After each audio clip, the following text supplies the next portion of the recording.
সুপ্রিয় দর্শক, আপনারা দেখছেন এসপিএন বাংলা টিভি। দেখুন ও সাবস্ক্রাইব করুন এসপিএন বাংলা টিভি, দেশ ও মানুষের কথা বলে। অনুষ্ঠানের সম্মানিত প্রধান অতিথি, যিনি সুপ্রিম কোর্টের অত্যন্ত সফলভাবে বিচার কার্য পরিচালনা করেছেন, সুপ্রিম কোর্টের সম্মানিত বিচারপতি, আমাদের সকলের শ্রদ্ধাভাজন শ্রদ্ধেয় শেখ মকবুল হোসেন, উপস্থিত আছেন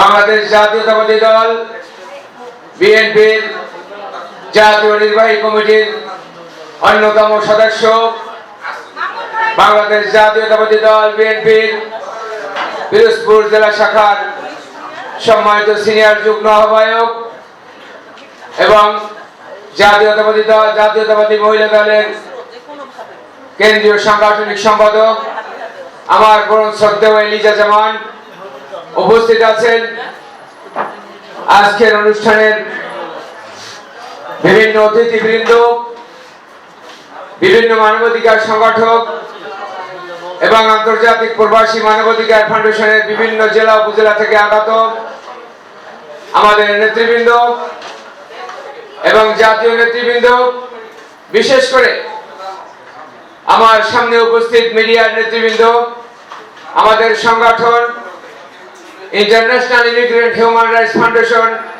তথা আন্তর্জাতিক প্রবাসী মানবাধিকার ফাউন্ডেশনের পক্ষ থেকে সাদর অভিনন্দন জানাচ্ছি। প্রিয় নেতৃবৃন্দ, শুরুতেই মানবতার মা দেশ নেত্রী বেগম খালেদা জিয়ার সুস্থতা কামনা করে আমার মহান রব্বুল আলামিনের কাছে প্রার্থনা করে আমার সভাপতি হিসাবে আমি আমার বক্তব্য শুরু করছি। প্রিয় উপস্থিতি, 1948 সালের 10 ডিসেম্বর জাতিসংঘ সাধারণ পরিষদের সর্বজনীন ঘোষণাপত্র গৃহীত হয় এবং 1950 সাল থেকে এই দিনটি বিশ্ব মানবাধিকার দিবস হিসাবে সারা বিশ্বব্যাপী পালন করে।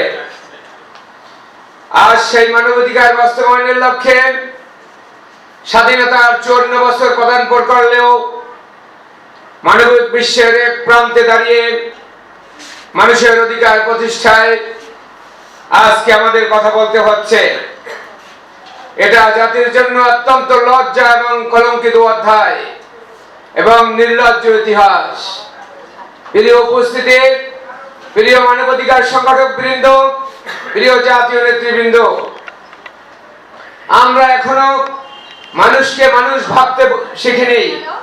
কাউকে শ্রমিক, কাউকে কৃষক, কাউকে রিক্সাওয়ালা, কাউকে রাজা, আবার কাউকে প্রজা বলে সম্বোধন করছি।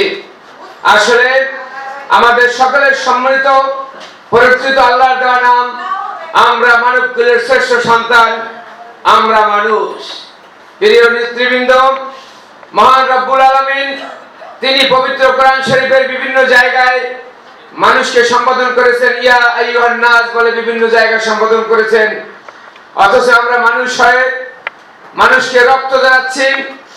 আজকে গতকাল আমরা একটি মিটিং এর পূর্ব মুহূর্তে আমরা কি দেখতে পেলাম, বাংলাদেশে আসন্ন জাতীয় সংসদ নির্বাচনের আগে ঢাকা 8 আসনের আমাদের যে মানবতার ফেরিওয়ালা বাংলাদেশের কৃতি সন্তান তথা আমার গর্বিত বরিশালের কৃতি সন্তান হাদিকে হত্যার উদ্দেশ্যে দুর্বৃত্তরা গুলি করেছে।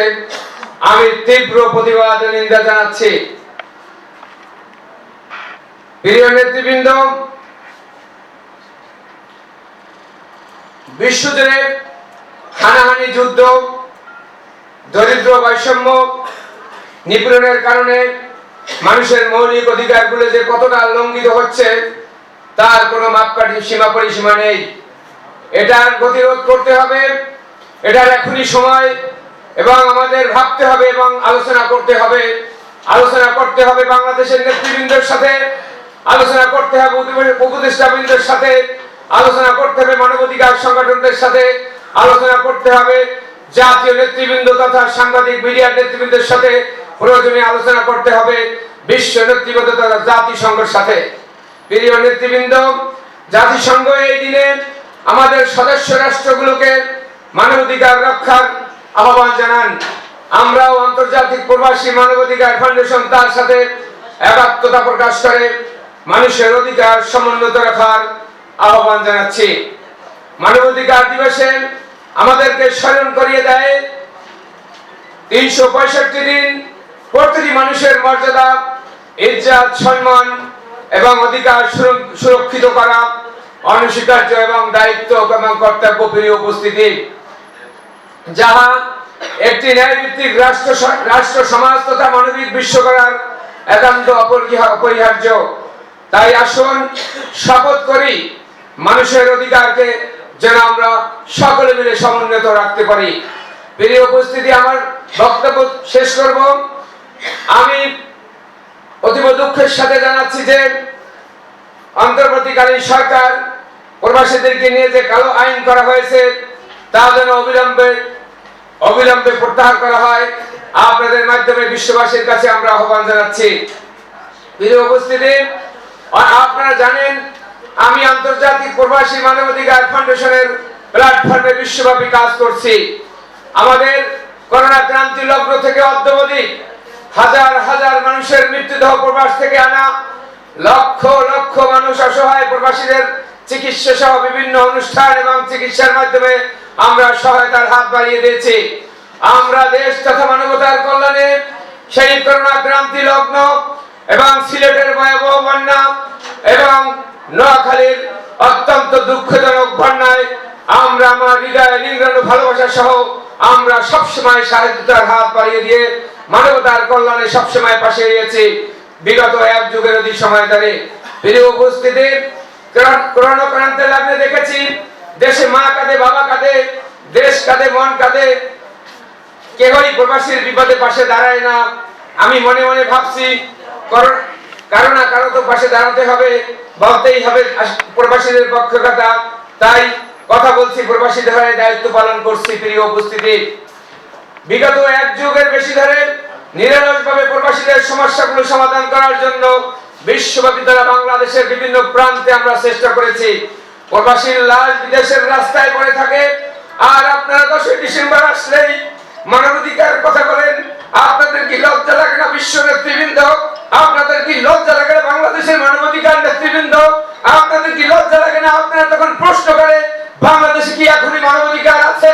যদি আমার দেশের প্রবাসীর লাশ বিদেশের হিমঘরে এক বছর 1.5 বছর পরে থাকে, আমি মনের বিভিন্ন মন্ত্রণালয়ে গিয়ে দরখাস্ত করে পেপার কাটিং এর মাধ্যমে আমরা প্রবাসীর মৃত্যুদেহ আনি।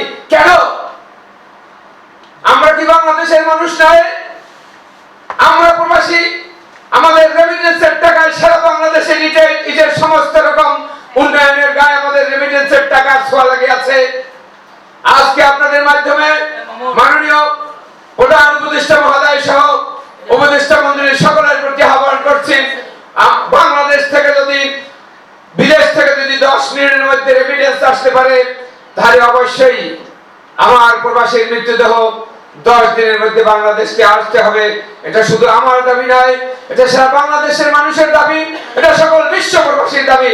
আসুন প্রবাসীদের পক্ষে কথা বলি। প্রিয় উপস্থিতি, চাঁদা দিয়ে আমাদের প্রবাসীর লাশ দেশে আনতে হবে। তাহলে কেন ভোট দিয়ে আপনাদেরকে সংসদ সদস্য করেছিলাম এবং দায়িত্ব প্রদান করেছিলাম? তাহলে কেন ভ্যাট এবং ট্যাক্স এবং রেমিটেন্স দিয়ে আমরা আপনাদের লালন পালন করেছি? আপনারা জাতীয় সংসদে কেন প্রবাসীদের পক্ষে কথা বলেন না? তাই আমরা চাই প্রবাসীদের প্রতিনিধিত্ব করার জন্য জাতীয় সংসদে প্রবাসীদের মধ্য থেকে অবশ্যই সংসদ সদস্য দেখতে চাই, যারা জাতীয় সংসদে দাঁড়িয়ে বলবে, মাননীয় স্পিকার আমার আব্দুর রহিম, আমার আব্দুল করিম, আমার আব্দুল মান্নান, আমার কৃষ্ণ সাহা, আমার সৌদি আরব, কুয়েত, কাতার, আমেরিকা, জাপান, জার্মান মৃত্যুবরণ করেছে, আমার মৃত্যুদেহটি দ্রুত আনতে হবে এবং আমার এই সমস্যাগুলো সমাধান করতে হবে। তখন রাষ্ট্রযন্ত্র জানতে পারবে, তখন জাতীয় সংসদ সদস্যরা জানতে পারবে, যখন বিশ্ব নেতৃবৃন্দ জানতে পারবে, প্রধানমন্ত্রী জানতে পারবে আমার প্রবাসী কোথায় কি সমস্যা আছে, কোন দেশে আমার প্রবাসী মৃত্যুবরণ করেছে, তখন দ্রুতই সেই মৃত্যুদেহটি তার মায়ের কোলে ফিরে আসতে হবে। অতএব আমরা জাতীয় সংসদে প্রবাসীদের প্রতিনিধিত্বকারী সংসদ সদস্য দেখতে চাই। প্রত্যেকটা পার্টি, বিশেষ করে জাতীয়তাবাদী দল বিএনপি সহ যে সমস্ত নেতৃবৃন্দ, এনসিপি, জামাত সহ যারাই রাষ্ট্র ক্ষমতার চিন্তা ভাবনা করেছেন, আপনাদেরকে উদাত্ত আহ্বান করব, আমরা আপনাদের পার্টিতে কমপক্ষে যেন আপনাদের 2-4-5 জন প্রবাসী সংসদ সদস্য থাকতে পারে। তারা যেন প্রবাসীদের পক্ষে কথা বলে এবং প্রবাসীদের মৃত্যুদেহ তাহলে আর বিদেশের পার্টিতে পড়ে থাকবে না। আর তার প্রবাসী মৃত্যুবরণ করার পর তার স্ত্রী সন্তান দূরে দূরে ঘুরতে হবে না, কাঁদতে হবে না, আর মনির ভাইকে খুঁজতে হবে না। প্রিয় উপস্থিতি, আপনারা জানেন, দেখেন, কোন প্রবাসী নেতাকে কোন দল থেকে কোন পার্টি থেকে মনোনয়ন দেওয়া হয় না, কিন্তু আমরা আহ্বান করছি যেন প্রত্যেকটা পার্টি থেকে প্রবাসী নেতৃবৃন্দদেরকে, আবার বলছি প্রবাসীদের যারা কাজ করে সেই সকল নেতৃবৃন্দকে সংসদ সদস্য হিসেবে মনোনয়ন দিন, যাতে করে প্রবাসীদের তার সমস্যার সমাধান পায়। আপনারা আমাদের ভালো কর্মগুলি পার্টিসিপেট করবেন, এগিয়ে নিয়ে যাবেন। সবাই ফেসবুক, ইনস্টাগ্রাম, গুগলের মাধ্যমে আমাদের কর্মকাণ্ডগুলি বিশ্বব্যাপী তাদেরকে সহায়তা স্বরূপ বিশ্বব্যাপী ছড়িয়ে দিবেন, এটাই আমাদের প্রত্যাশা। পরিশেষে মহান রব্বুল আলামিনের কাছে প্রার্থনা করি, হে রব্বুল আলামিন, বাংলাদেশকে একটি স্থিতিশীল রাষ্ট্র হিসেবে পরিচালিত করুন। বাংলাদেশের মানুষগুলো যারা ভোট এবং ভাতের অধিকার বাস্তবায়ন করতে পারে, মানুষজন আর বাংলাদেশের স্বৈর শাসকের মতো রাতে ভোট দেয় না, বাংলাদেশে যেন আর কোনো মৃত ব্যক্তি ভোট দিতে পারে না, এই প্রত্যাশা ব্যক্ত করব। পরিশেষে আমরা এই কথাই বলে আমার বক্তব্য শেষ করব।